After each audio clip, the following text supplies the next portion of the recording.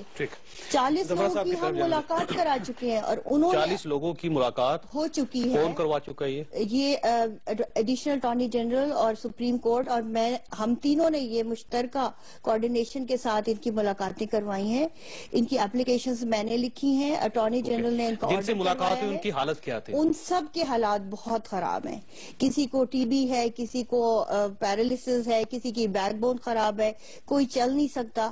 محمد غوری جو ایک بچہ ہے جو اسلام آباد سے اس کا تعلق تھا، وہ اب کھڑا نہیں ہو سکتا، اس کے ماں باپ سے مل کر آئے، ان کا رو رو کے برا حال ہے۔ اس طرح ہی سارے لوگوں کا یہی کنڈیشنز ہیں۔ ٹھیک ہے، دھمرا صاحب کی طرف جانا۔ دھمرا صاحب، جب پاکستان پیپلز پارٹی کی حکومت تھی، آمنہ صاحبہ وہاں پہ کیمپ لگاتی تھی اور ساری مسلم لیگ نون کا یہ کہنا تھا کہ یہ مسئلہ امیڈیٹلی حل ہونا چاہیے، ہمیشہ پاکستان مسلم لیگ نون نے یہ علم اٹھایا اور کہا کہ یہ انسانی بنیادوں پہ یہ مسئلہ حل ہونا چاہیے۔ آج ان کی حکومت ہے، آپ کچھ نہیں کر سکے، آج آپ کا کیا خیال ہے، یہ بھی کچھ نہیں کر سکیں گے؟ دیکھیں چودھری صاحب، بہت سارے ایسے معاملات ہیں جس کے اوپر جب اپوزیشن میں مسلم لیگ نواز تھی تو انہوں نے جو اس ٹائم جذباتی انداز میں ہی ایک باتیں کر رہے تھے، مگر آج جب وہ حکومت میں ہیں ان کو اندازہ ہے ان چیزوں کا، اور یقیناً ایک جمہوری حکومتوں کے اندر اس طرح کی مسنگ پرسن جو چیزیں ہوتی ہیں وہ ایک ٹھیک شگون نہیں ہوتا ہے۔ بحیثیت انسان ہمیں ایک دوسرے کی ہیلپ کرنی چاہیے اور ہمدردی بھی ہے ہمیں، مگر کبھی کبھی ادارے جو ہیں اتنے پاورفل ہوتے ہیں کہ وہ جیسے مسنگ پرسن کا ہے کہ بنیادی طور پر انسان کو یہ حاصل ہونا چاہیے کہ آپ جس کیس میں جس کو اٹھا رہے ہیں اس کو فوری طور پر عدالت میں پیش کر دیں، ان کے خلاف پرچہ کاٹ دیں، تاکہ کم سے کم ان کے جو رشتہ دار ہیں ان کو یہ پتا ہونا چاہیے۔ فوج کا یہ کہنا ہے کہ ہم جس شخص کے خلاف بھی پرچہ کرواتے ہیں وہ کورٹ سے فارغ ہو جاتا ہے، کورٹ سے رہا ہو جاتا ہے۔ میرے خیال میں کہ مارشل لاء کے دور کے اندر تو اس چیزوں کی ایک چیز کہیں نہ کہیں قبول ہو جاتی ہے، مگر جہاں پر جمہوری حکومتیں ہیں اور جس طرح کے بھی کیسز ہوں، یقیناً ایک یہ سوال ہے، آپ کراچی کا مثال لے لیں، پولیس کی رپورٹ ہی یہ ہے کہ بہت بڑے کیسوں میں جو ملوث لوگ ہیں، بہت بڑے قتل عام میں جو ملوث لوگ ہیں وہ یقیناً باہر آ جاتے ہیں، مگر اس کا یہ بالکل اس سے ہم کمپیئر نہیں کر سکتے اس بات سے کہ ان کو مسنگ پرسن کے حوالے سے آپ بالکل اپنے رشتہ داروں سے دور کر دیں۔ ڈاکٹر صاحب، آج آپ کی حکومت ہے، کل آپ کیا فیصلہ کریں گے؟ بسم اللہ الرحمن الرحیم۔ جو سب بنیادی طور پہ فیصلہ انشاءاللہ جو بھی ہوگا قوم کے سامنے ہوگا، لیکن فیصلہ تو ظاہر ہے سپریم کورٹ نے کرنا ہے۔ نہیں، سپریم کورٹ اور ہماری یہ کوشش ہے، میں عرض کرتا ہوں کہ ہماری پوری اس میں یہ کوشش ہے کہ، اور جو پچھلا بھی دور گزرا ہے اس میں آپ نے دیکھا کہ جناب میاں نواز شریف صاحب سے لے کے پاکستان مسلم لیگ نون کے ہر ورکر تک ہم نے یہ کوشش کی کہ ایسے تمام بھی لوگ جو کسی نہ کسی حوالے سے، چاہے وہ بے قصور ہیں یا چاہے وہ کسی جرم میں ملوث ہیں، ان کا جو ٹرائل ہے وہ فیئر اینڈ فری ہو۔ ہم اس کے حق میں ہیں اور یہ ہمارا اصولی موقف ہے کہ کسی بھی شخص کو آپ اس کی صفائی کا موقع دیے بغیر آپ اسے ٹرائل نہیں کر سکتے، یہ ہمارا موقف ہے، آج بھی ہم اس پہ قائم ہیں۔ نہیں، پیش کر لیکن اب تو حکومت نہیں، لیکن میں آ رہا ہوں اس بات پہ، آپ ان لوگوں کو نکالیں، میں آ رہا ہوں پیش کر دیں۔ جو سب گزارش یہ ہے کہ اس ایک ایشو کو اگر آپ صرف اس طرح لیں جس طرح کہ ابھی لیا جا رہا ہے کہ جناب مسنگ پرسنز اور ان کو آپ سامنے لے کے، پہلی بات تو یہ ہے کہ یہ سارے کوئی خدا نخواستہ ہماری ذاتی تحویل میں نہیں ہے۔ اب اس میں دو چیزیں ہیں، میں عرض کر رہا ہوں، دو چیزیں ہیں۔ کچھ لوگوں کا تو یہ خدشہ ہے کہ شاید وہ کسی نہ کسی ادارے کی غیر قانونی تحویل میں ہے، میں تو کھل کے بات کر رہا ہوں، خدشہ ہے کہ وہ کسی نہ کسی ادارے، ہمارے انٹیلیجنس ادارے ہیں، ہمارے تفتیشی ادارے ہیں، جو بھی ہیں، کیا کسی کی غیر قانونی تحویل میں ہے۔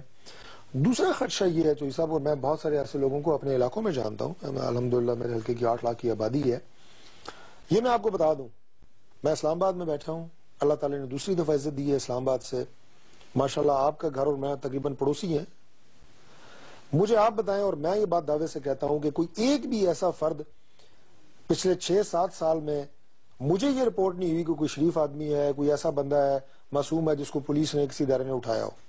کسی نے نہیں اٹھایا. آپ ذرا میری بات سن لیں نا، اسلام آباد سے آپ ذرا میری بات تو سن لیں. یہ راولپنڈی کے سامنے میں سر میری بات سن لیں نا آپ. مجھے ذرا بات آپ 2 منٹ دے دیں اگر مہربانی کریں.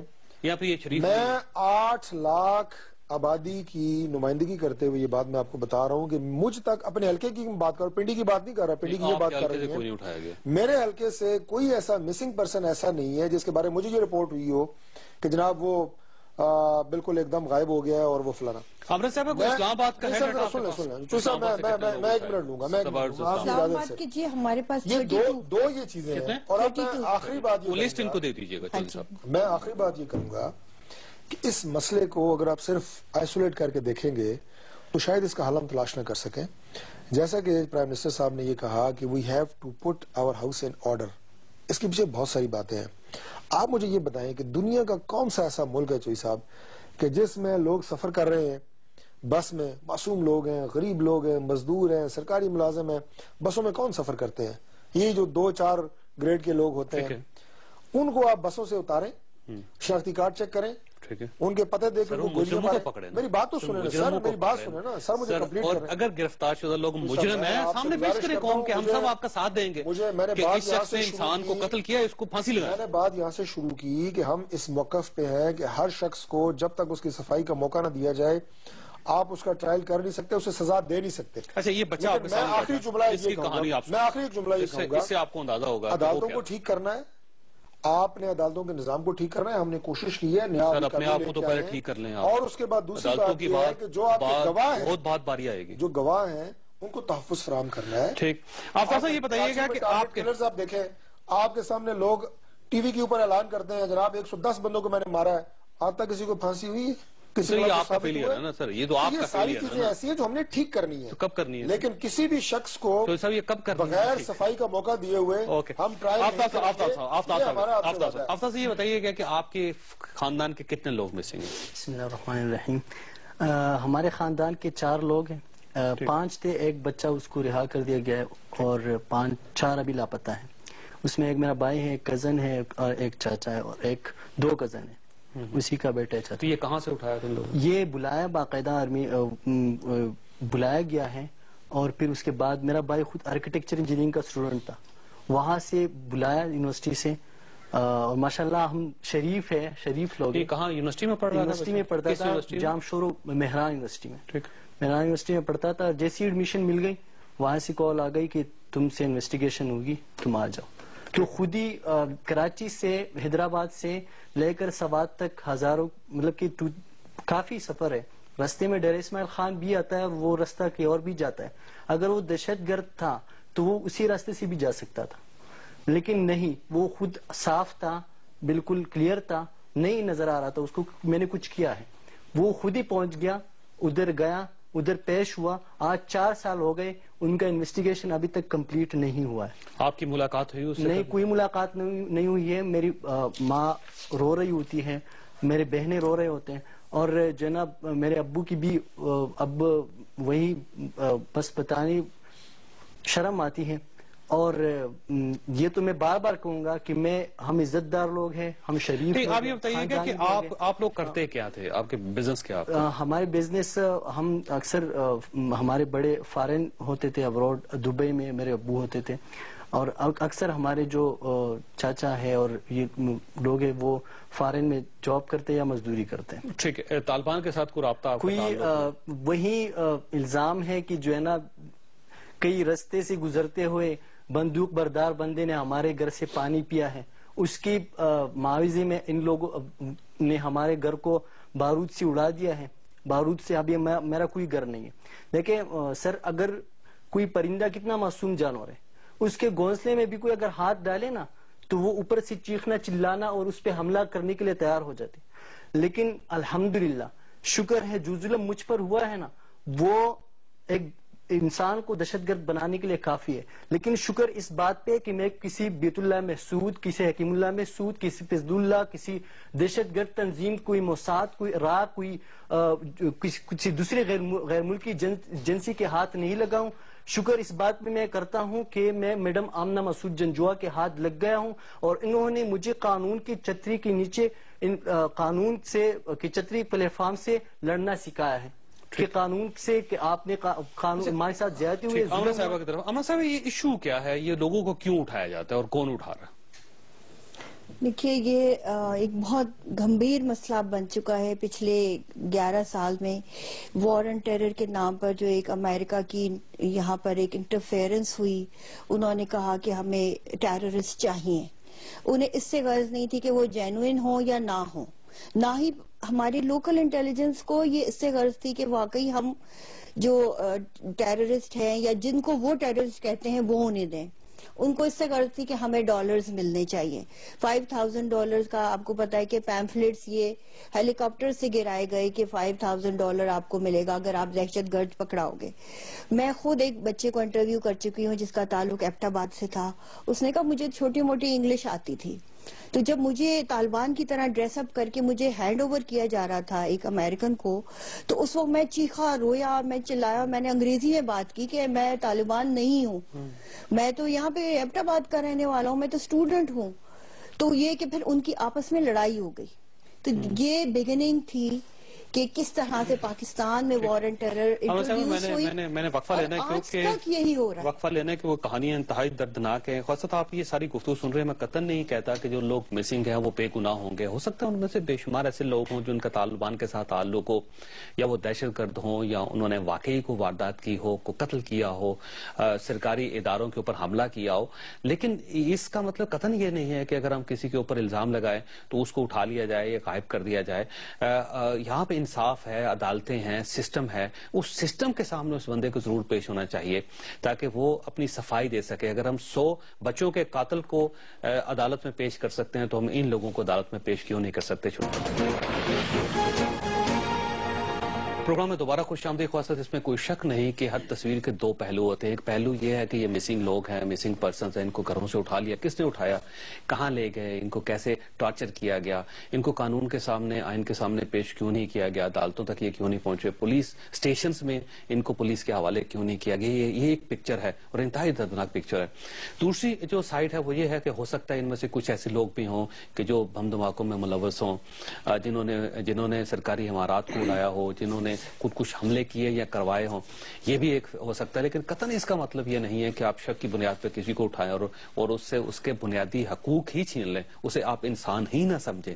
یہ ایک سوالیہ نشان ہے جس کو دیکھنا بہت ضروری. نمرہ صاحب یہ بتائیے گا کہ آپ اس سوسائٹی میں جو اس قسم کی سٹوری سنتے ہیں, آپ کو ہمارے معاشرے سے گھن نہیں آتی؟ آپ کو محسوس نہیں ہوتا کہ ہم کس دور میں زندہ ہیں, ہم لوگ کیا کر رہے ہیں؟ چودھری صاحب, آج انفارمیشن کا دور ہے اور یقیناً ہماری جو آواز ہوتی ہے اور مسنگ پرسن کی جو آواز ہے آج پوری دنیا میں سنی جا رہی ہے اور لوگ مختلف انداز میں محسوس بھی کرتے ہیں. اور ہماری سوسائٹی میں بالکل اس طرح کے لوگ ہیں جو ہمدردی بھی رکھتے ہیں.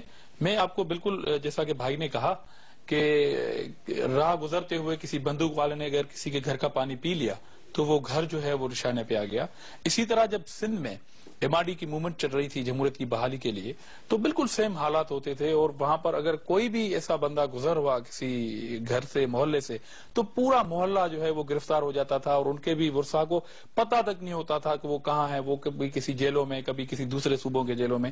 اس طرح لوگ اپنے پیاروں کو ڈھونڈتے تھے. وہ اس چیز سے ہم گزرے ہیں, پریکٹیکلی ہم گزرے ہیں. تو یقیناً ان کا درد ہم محسوس کرتے ہیں. ان کا جو درد ہے میں اس پروسیس سے گزرا ہوا ہر انسان محسوس کر سکتا ہے. اور اس میں یقیناً جتنے بھی مسنگ پرسن ہیں اس میں اتنا ٹائم گزر چکا کہ ان میں انویسٹیگیشن ہو چکی ہوگی, کیونکہ انویسٹیگیشن ہو چکی ہوگی. اب اس میں ہو سکتا ہے کہ اسٹیٹ کا فیلئر آپ دیکھیے, اسٹیٹ کا فیلئر یہ دیکھیے کہ اگر کسی شخص کو اٹھا لیا جاتا ہے اسٹیٹ کو نہیں پتا ہوتا کہ کس نے اٹھایا. دوسرا, اسٹیٹ اس قدر فیل ہو چکی ہے کہ اس کو عدالت کے سامنے بھی پیش نہیں کر پا رہے. اور تیسرا, اسٹیٹ اس قدر فیل ہو چکی ہے کہ فرض کیجیے مجرم ہے, اسٹیٹ اسٹیبلش نہیں کر سکتی وہاں پہ کہ یہ مجرم. چودھری صاحب, بنیادی طور پر سوال یہ آتا ہے کہ آپ نے کسی کو اٹھا لیا ہے, ٹھیک ہے, آپ نے اسٹیٹ کو نہیں بتایا, آپ نے اپنی انویسٹیگیشن کے حوالے سے اٹھا لیا. اس ملک میں بہت سارے انویسٹیگیشن کے ادارے ہیں, انہوں نے اٹھا بھی لیا, مگر پیریڈ جو اتنا گزر چکا ہے تو انویسٹیگیشن تو ہو چکی ہوگی. اب میرے خیال میں جس طرح کے خواجہ صاحب کی ایک اسٹیٹمنٹ آ گئی آج, ایک بھیانک اسٹیٹمنٹ جسے ایک بہت بڑا خوف پھیل گیا ہے مسنگ پرسن کے ورثاء کے حوالے سے, کہ ہو سکتا ہے کہ ان میں سے بہت سارے لوگ, اللہ نہ کرے, مطلب میں کہنا نہیں چاہتا اپنی زبان سے، کیونکہ اس سے بھی تکلیف ہو سکتی ہے ان کے ورثا کو، کہ وہ ہیں بھی کہ یا نہیں ہیں۔ اگر ہیں تو میرے خیال میں عدالت نے نوٹس لیا ہوا ہے اور ان کو وہاں پیش ہونا چاہیے۔ یقیناً آپ نے کہا کہ پیپلز پارٹی کے دور میں سب سے زیادہ مسنگ پرسن ہوئی، ٹھیک ہے، ہمارے دور میں ہوئی، اس پر بہت زیادہ تنقید بھی ہوئی، مگر آج بلوچستان کے اندر ایک نیشنلسٹ چیف منسٹر وہاں بیٹھے ہوئے ہیں، قوم پرست چیف منسٹر بیٹھے ہیں، مگر اب بھی حالات کے چیف منسٹر جو ہے اس کے دور میں 64 لوگ اب تک وہاں سے غائب ہو چکے ہیں۔ شاہ جی، آپ کو خواجہ آصف صاحب کی بات پہ یقین ہے؟ مجھے سمجھ نہیں آتی انہوں نے کیسے کہا ہے اور کیا کہا ہے۔ انہوں نے کہا ہے کہ وہ پیش کر دیں گے، پیش کر دیں گے، اور ساتھ میں یہ کہا ہے کہ اللہ کرے کہ وہ صحیح سلامت ہو، اور اس طرح کی ورڈنگ یوز کیے، تو پتہ نہیں اس کے پیچھے وہ کیا چھپانا یا کیا سمجھانا چاہ رہے عوام کو، کل پتہ چلے گا کیا وہ۔ ڈاکٹر صاحب دیکھیے گا، میاں نواز شریف صاحب اور ان کی فیملی بھی، آپ کو پتہ ایک وقت تھا کہ وہ خود بھی مسنگ پرسنز تھے، ان کو اٹھا لیا گیا، اٹھا کے مری پھینک دیا گیا، ایک دوسرے کے ساتھ رابطہ نہیں تھا، ان کا کوئی کنیکشن نہیں تھا، کھانا ان کو ان کے دروازے کے نیچے سے اندر بھیجا جاتا تھا۔ کم از کم میاں نواز شریف صاحب اور ان کے خاندان کو تو احساس کرنا چاہیے ان چیزوں کا، ان کو پتہ ہونا چاہیے کہ جب لوگوں کو اٹھا لیا جاتا ہے اور ان کا آپس میں رابطہ نہیں ہوتا تو کتنی تکلیف ہوتی ہے، اور اگر آپ کو بھی تکلیف نہیں ہوئی تو پھر اس ملک میں کسی کو نہیں ہو سکتی۔ تو سب بالکل آپ نے صحیح کہا، اور میں نے جیسے اس سے پہلے گزارش کی ہے کہ پاکستان مسلم لیگ نون کی حکومت کا قطعی طور پہ یہ موٹیو نہیں ہے کہ کسی بھی ایسے شخص کو، چاہے وہ کتنے ہی کسی سنگین جرم میں ملوث ہو، اسے صفائی کا موقع دیے بغیر آپ اس کو سزا دیں۔ آپ کو تو ایک آرڈر چاہیے، یہ بالکل ایک نوٹیفکیشن لکھیں جی، 4 لفظ لکھیں اس پہ، اور وزیر اعظم صاحب کر رہے ہیں۔ وزیر اعظم صاحب نے بالکل اس سلسلے میں نہیں سمجھتا کہ کوئی دور آئے ہیں کہ ہم نے کسی جگہ بھی یہ ڈائریکشن دی ہو جناب کے لوگوں کو اٹھائیں اور ماورا عدالت ان کا ٹرائل کریں۔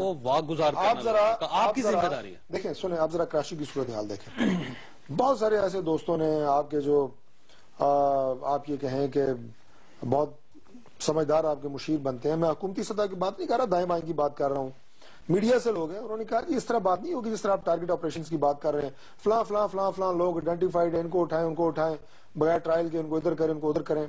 آف دی ریکارڈ بات ہے، میں آپ کے سامنے ساری سچی بات کی ہے، لیکن مجھے آپ یہ بتائیں کہ کراچی میں جو ٹارگٹ آپریشن شروع ہوا، اور الحمدللہ اس کے بعد آپ کو کراچی کے حالات میں بہتری نظر آ رہی ہے، تمام چینلز، آپ کے میڈیا کے تمام لوگ اس بات کو مانتے ہیں۔ کراچی کی میرا مطلب ہے کہ حکومتی سطح کے اوپر ہم نے کبھی اس بات کو فروغ نہیں دیا کہ آپ لوگوں کو بغیر ٹرائل کے آپ لوگوں کو جو ہے وہ سزا دیں۔ کراچی سے کوئی ہمارے آپریشن کے بعد کوئی مسنگ ہوئے؟ کسی نے یہ کہا کہ ماورا عدالت کسی کا ہم نے قتل کیا، کسی کا ماورا عدالت کو ٹرائل کیا، ایکسپریس کے دفتر پہ دوسرا حملہ ہو گیا، اور وہاں ہم نے کب یہ کہا کہ کراچی کے ان ایلیمنٹس کو روکنا کس کی ذمہ داری؟ لیکن میں نے آپ کو مسنگ پرسنز کے حوالے سے یہ بات کہی ہے، کوئٹہ جانے دیں مجھے بلوچ صاحب، بلوچ صاحب اگر فرض کیجئے کہ آپ کا مسئلہ حل نہیں ہوتا اور آپ کے جو مسنگ پرسن جو آپ کی فہرست ہے اور اس میں سے لوگوں کو واگزار نہیں کیا جاتا، یا کل سپریم کورٹ آف پاکستان کو ایسا بڑا فیصلہ نہیں دیتی جس سے تمام مسنگ پرسن اپنے گھر جا سکیں، تو اس کے بعد آپ کا آئندہ لاہ عمل کیا ہوگا، کیا کریں گے آپ؟ سر، تنظیمی سطح پر ہم لوگوں نے ڈیسائیڈ کیا ہے کہ 10 دسمبر کے بعد خواتین اور بچے تنظیم کے سطح پر اسلام آباد کی طرف لانگ مارچ کریں گے۔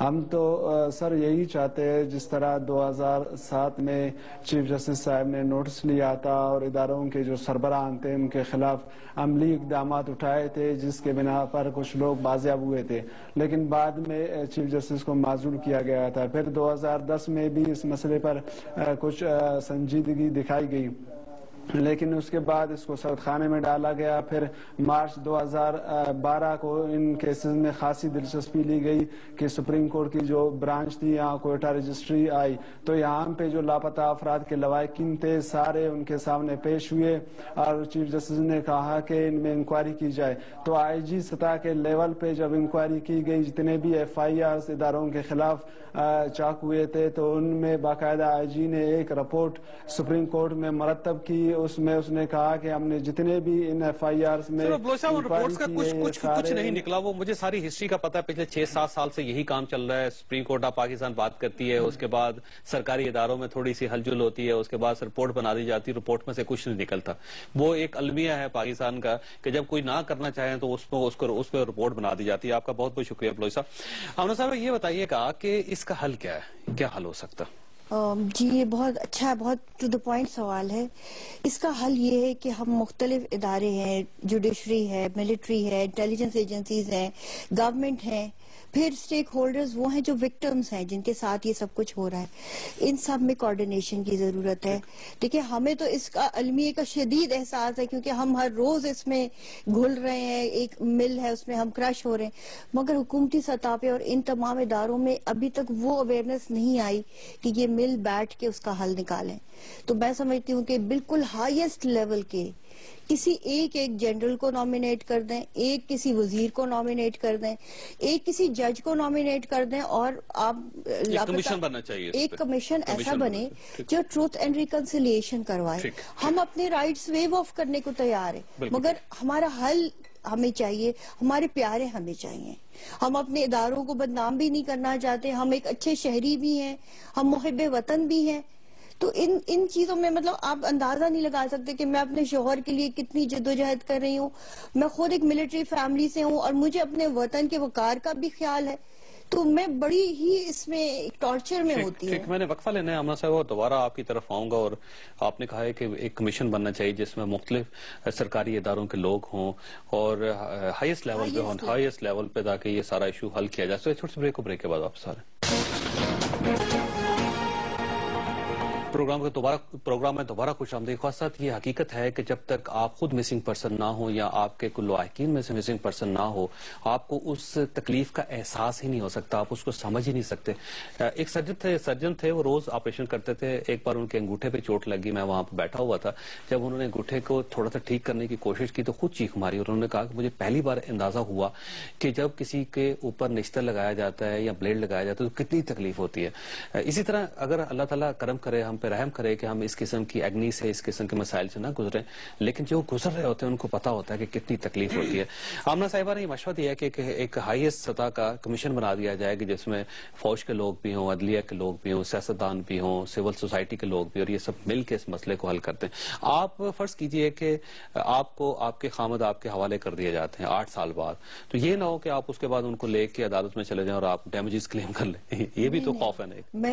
میں خود اپنا ہاتھ سے ایک ریٹن سٹیٹمنٹ دے چکی ہوں، 2007 میں دے چکی ہوں کہ میں ان کو معاف کرتی ہوں جنہوں نے یہ ظلم میرے ساتھ کیا ہے، بشرط یہ کہ وہ میرے شوہر کو زندہ سلامت مجھے واپس کر دیں. تو میں خود یہ معافی نامہ لکھ چکی ہوں. تو اس کے بعد تو میرے خیال میں اس میں بہت سارے کیس ایسے بھی ہیں کہ جو مسنگ ہیں، گھر سے چلے گئے لیکن ان کو کسی نے اٹھایا نہیں تھا، وہ خود ہی جہاد کے لیے چلے گئے، طالبان کے ساتھ شامل ہو گئے، افغانستان چلے گئے، کشمیر چلے گئے اور وہاں پہ وہ شہید بھی ہو گئے. ایسے بھی بہت سارے لوگ ہیں، جیسی بہت ساری کہانیاں میرے سامنے. آپ کی لسٹ میں ہیں ایسے لوگ؟ اس طرح کے ایسے لوگ ہیں، مگر یہ کہ جیسے ہی جب میں اپنی پورا ڈیپ جاتی ہوں، ان کو ریسرچ کرتی ہوں تو ان کو ہم ڈیلیٹ کر دیتے ہیں، اور وہ لوگ جو ہیں وہ مجھ تک آتے بھی نہیں. ان کو خود بھی پتا ہوتا ہے کہ ہمارے جو لوڈ ونز ہیں وہ یہاں پہ نہیں ہیں اور وہ جا چکے ہیں. تو اس لیے وہ لوگ عدالتوں کا رخ بھی نہیں کرتے، اور نہ ہی وہ ایسی تنظیموں جس طرح ہمارا پلیٹ فارم ہے جو کہ خالصتاً ایسے ہی لوگوں کا ہے جو کہ آئی وٹنسز ہیں، جس میں لوگوں کو سامنے اٹھایا گیا ہے. اس کے بھائی کو کس طرح اس نے خود ڈکلیئر کیا ہے، اس طرح میرے شوہر کے بارے میں آئی وٹنس. آپ کے بھائی سے کبھی رابطہ نہیں ہوا؟ آپ نے جو نقطہ اٹھایا ہے یہ بڑا اہم ہے، اور میں اس پہ تھوڑی سی بات کرنے لگا تھا، بیچ میں آپ نے ظاہر ہے ایک دوسرا سوال کر دیا کہ بہت سارے ایسے لوگ ہیں. اور میں آپ کو بتاؤں کہ ایون جس طرح میں نے کہا کہ اسلام آباد میں میں نے آپ کو بڑی ایمانداری سے بات کی ہے کہ میرے پاس اگر کوئی کدو کا کیس آئے ہیں تو وہ لوگ بھی برآمد ہو گئے ہیں جنہوں نے یہ شکایت کی کہ ہمارے لوگوں کو 25 لوگوں کی لسٹ ہی آپ کو دیں گے. جی انشاءاللہ اس پہ بات ہو رہی ہے. وہ تو ظاہر سپریم کورٹ اس کو تجزیہ کر رہی ہے، میں اس میں بہت ایک ادنا چیز ہوں. ظاہر ہے بڑے ہائیسٹ فورم پہ یہ بات جو ہے وہ ہو رہی ہے. یہ جو آپ نے نقطہ اٹھایا ہے، اسلام آباد میں ایسی فیملیز کو جانتا ہوں، میڈیا پہ ساری کیسز ٹرائل ہوئے ہیں کہ بہت اعلیٰ ترین فیملیز، ان کے اپنے بچے جنہوں نے ٹیررسٹ کی لاشیں اپنے صحن میں دفن کی ہوئی ہیں، ان کے والدین کو نہیں پتا، اور پولیس نے ان کے صحن سے وہ لاشیں برآمد کی ہیں. اب آپ اندازہ لگائیں کہ وہ فیملیز اتنی پڑھی لکھی فیملیز ہیں، اتنی ہائی پروفائل فیملیز ہیں، انہیں اپنے بچوں کے بارے میں یہ نہیں پتا کہ ہمارے اپنے گھر کے صحن میں یہ لاش لا کے جو ہے وہ دفن کر چکے ہیں.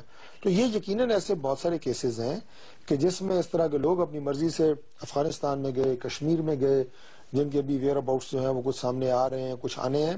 لیکن میں ان کی بات سے، آمنہ بی بی کی بات سے بالکل اتفاق کرتا ہوں کہ ایسا ایک ہائیسٹ فورم کا کمیشن بننا چاہیے جس میں ہمارے ایجنسیز کے لوگ ہوں, ہمارے گورنمنٹ کے لوگ ہوں, اور یہ جو جتنے لوائقین ہیں, اور آپ پوچھیں ان سے کہ میاں نواز شریف صاحب نے تمام ان فیملیز کو بلایا یہاں پنجاب ہاؤس میں, سر وہ بلایا نا, جب وہ وزیر اعظم نہیں تھے, سر وزیر اعظم اور بنے اپنی تو کیا جیب کیا سے ان کے لیے انہوں نے یہ ایک میں سمجھتا ہوں کہ ایک احساس کی بات ہے جو آپ نے کہا, بالکل اس میں اپوزیشن میں تو ہر شخص کو احساس ہوتا ہے نا. میں حکومت میں اصل مسئلہ حکومت کے احساس کی بات ہے. اور آپ کی بات جو آپ نے کی وہ بہت زبردست کی کہ جب نشتر اپنے اوپر چلتا ہے تو پھر اس کی تکلیف کا احساس ہوتا ہے, لیکن اس سے پہلے ہم نے ان کے دکھ کا محسوس کرتے ہوئے وہ سر پہ ہاتھ پھیرنا, میڈیا 8 سال سے سر پہ ہاتھ پھیر رہا, اپنی جیب سے سب کو ہم نے کمپنسیٹ کرنے کی کوشش کہنا چاہ رہی ہوں کہ جب یہ ہائپ ٹھنڈی ہوگی, ان کے ساتھ ہیں, جب ٹاک شوز بھی ہماری یہ بات کرنا چھوڑ دیں گے نا, تب پھر آپ ڈاکٹر صاحب سے کہیں گے یہ مجھے اس کی گارنٹی دیں کہ یہ اس وقت بھی کچھ کریں گے. ابھی تو اس لیے کیونکہ ایک ہائپ کریٹ ہوئی ہوئی ہے. اگر چیف جسٹس صاحب ریٹائر ہو جائیں گے کل کو کیا ہوگا, مطلب یہ کہ ہم اسی طرح کولڈ سٹوریج میں رکھ دیے جائیں گے یا واقعی اس کے لیے کوئی سیریسنس ہوگی. یہ بڑی بات ہے کہ چیف جسٹس صاحب کے ریٹائرمنٹ کے بعد یہ مجھے لگتا ہے یہ کیس بھی کہیں ختم نہ ہو جائے. اور دوسری امپورٹنٹ بات یہ ہے چودھری صاحب کہ ہمارے اداروں کے اندر انفارمیشن کا جو ایک بہت بڑا فقدان ہے کہ اداروں کو پتہ نہیں ہے کہ ایکچولی اٹھانا کس کو ہے, انویسٹیگیشن کس کو کرنا ہے. اور اس مسنگ پرسن کے حوالے سے ہم بار بار جو متاثرین بھی ہیں وہ کہہ رہے ہیں کہ ہم ان اداروں کو بھی خراب نہیں کرنا چاہ رہے ہیں کیونکہ یہ ملک کے ایک وقار کا معاملہ ہے. اور دوسری بات ڈاکٹر صاحب نے کہی میاں نواز شریف صاحب کے حوالے سے, بالکل ہم نے کہا کہ اپوزیشن کے دور کے اپنے ایک لوازمات ہوتے ہیں, مگر اس مسنگ پرسن کیس کے حوالے سے جب سپریم کورٹ نے نوٹس لیا اور جو 2 وزارتیں تھی دفاع کی اور قانون کی جو پرائم منسٹر صاحب کے پاس تھی, انہوں نے اس منسٹری کو کال کی, پرائم منسٹر کو ڈائریکٹ نہیں کی. جیسا کہ وہ منسٹریاں پرائم منسٹر صاحب کے پاس تھی تو ماضی میں ایسی مثالیں ہیں کہ پرائم منسٹر جو ہے وہ وداؤٹ پروٹوکول پیدل بھی سپریم کورٹ میں گئے ہیں. تو میرے خیال میں اس کیس کے حوالے سے ایک بہت اچھا موقع تھا پرائم منسٹر پاکستان کے پاس کہ وہ سپریم کورٹ میں جاتے اور وہ اسٹیٹمنٹ دیتے, وہ زیادہ ایک مرم کا سبب بنتی. میں تنقید نہیں کر رہا ہوں, آپ نے بہت جلدی وہ وزارتیں نہیں, آپ نے جلدی وہ وزارتیں ٹرانسفر کر دی. 1997 کی بات میں نے کری.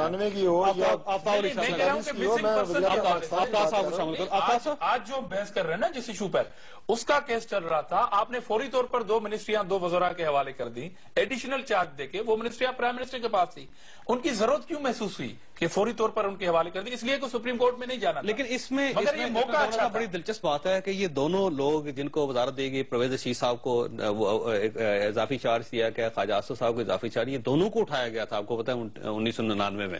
تو یہ خود بھی وکٹم ہے. میرے موجودہ پرائم منسٹر صاحب ماضی میں وکٹم. آفتاب صاحب یہ بتائیے گا کہ آپ یہ سمجھتے ہیں کہ آپ کا کل آپ کا مسئلہ حل ہو جائے گا, یہ حل کی طرف چل پڑے گا؟ امید رکھتے ہیں اور انشاءاللہ امید ہے, اس امید کے ساتھ ہم میڈم کے ساتھ چل رہے ہیں کہ انشاءاللہ یہ مسئلہ حل ہوگا. اور میں ایک بات ایڈ کرنا چاہ رہا ہوں, یہ کہ ہمارے حکمرانوں کو تاریخ سے ایک سبق لینی چاہیے. لاپتہ افراد کا جو مسئلہ ہے وہ کوئی معمولی مسئلہ نہیں ہے. اسٹیٹوں کی مطلب حکومتوں کے نقشے بدل چکے, ملکوں کے نقشے بدل چکے لاپتہ افراد کی وجہ سے. آج سے صدیوں پرانی بات ہے کہ بحیرہ عرب میں عربی کچھ مسلمان وہ بحیرہ عرب میں لاپتہ ہو گئے تھے, جس کے لیے راجہ داہر کو ہمارے عرب حکمرانوں نے خط لکھا کہ ان لوگوں کو بازیاب کیا جائے. راجہ داہر نے انکار کیا کہ مجھے ان لوگوں پہ بس نہیں چلتا, میرا ان لوگوں پہ بس نہیں چلتا, میں ان کا کچھ نہیں بگاڑ سکتا. پھر ہمارے مکران کے گورنر ان کے پاس آ گئے اور ان کو شہید کر دیا گیا. پھر اس کے بعد ان لاپتہ افراد جی وہ لاپتہ افراد کی پیچھا کرتے ہوئے وہ لوگ ادھر آئے. میں آپ سے ایک پہلے یہ عرض کروں کہ ہم میں سے کوئی محمد بن قاسم نہیں ہے اور نہ ہی آپ ان میں سے ہم محمد بن قاسم کو تلاش کرنے کی کوشش کریں. 2013 ہے اور مفاد میں پھنسے ہوئے لوگ ہیں, یہ صرف اپنے مفاد کی ناک سے آگے نہیں سوچ سکتے. آپ کبھی یہ توقع نہ کریں کہ محمد بن قاسم آئے گا, کوئی آپ نے اور میں نے یہ مسئلہ حل کرنے. خاصا پروگرام کا وقت ختم ہو گیا, آپ کے سامنے ایک چھوٹی سی بات رکھتا چلتا ہوں کہ چیف جسٹس آف پاکستان کی کوشش ہے کہ 11 دسمبر سے پہلے وہ اس کیس کا ایک بڑا فیصلہ دے جائے تاکہ یہ پاکستان میں اس قسم کی تاریخ دوبارہ نہ دہرائی جائے. اب اس میں فیصلہ یہ کرنا ہے کہ حکومت چیف جسٹس کا ساتھ دے گی یا پھر ان اداروں کا یا ان لوگوں کا یا ان غلط روایات کا ساتھ دے گی جس کی وجہ سے آج ہم اس نہج پہ پہنچے ہیں کہ ہمارے لوگ ہمارے سامنے اٹھا لیے جاتے ہیں اور ہم کسی عدالت میں جا سکتے ہیں اور نہ ہی کسی سے اس کا مطالبہ کر سکتے ہیں. اللہ تعالیٰ آپ اور آپ کے اہل خانہ کو ہر قسم کی مصیبت سے محفوظ رکھے. اللہ حافظ.